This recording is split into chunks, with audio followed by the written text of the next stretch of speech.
naho uyu mwanya simba wuguhaye nyumva sibyo ndagusabye ikintu kinzanya ahanga nta kintu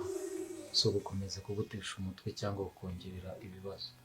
ndabizo no gutesheje urahagije sibyo gusa mbabarira nyumve nje nirukanka nta ibyo narindimo uko numvaga nta mutima mfite urabyumva ko ndi kwahagira ese wabikoreye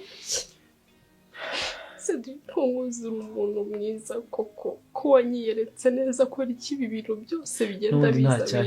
nta cyahindutse kuri njyewe ariya singiye kukubeshya ariya twakundanye mbere yo kumenyana nawe ni umu-ex wa kera pe gusa biriya byo kuzana inda iyo nza kubona naramuteye inda yari kuba yaravutse uriya mukobwa yari kuba yarabyaye none bikaba bihura biriya impamvu ndamenya neza impamvu iri gutuma aza kubikora biriya mbabarira ngo usabe ikintu sibyo urabizi turakundana nta kubeshyana kuba hagati yanjye nawe sibyo ndagusabye Alice reka basi umpe igihe gitoya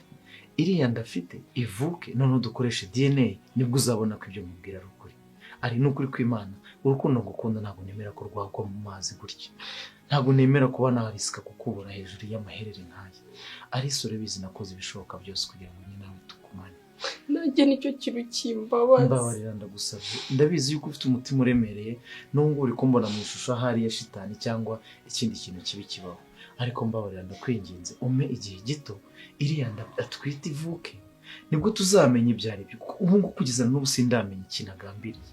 sindamenya ikimutera kuza guteza akavuyo n'akaduruvayo mu buzima bwanjye kandi twararekanye hashize igihe kirekire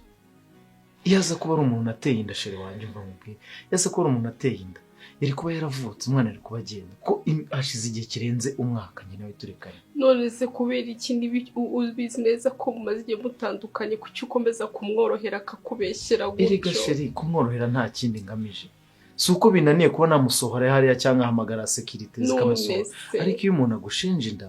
ugerageza korohamo kuko ushobora gukora ikosa gato akaba yagufungisha cyangwa akaba yanakora andi uriya mugore wabonye ukuntu avuga nje ndamuzi agira amahane akora ibintu by'ubusazi ashobora no gufata icyuma inda akayikuramo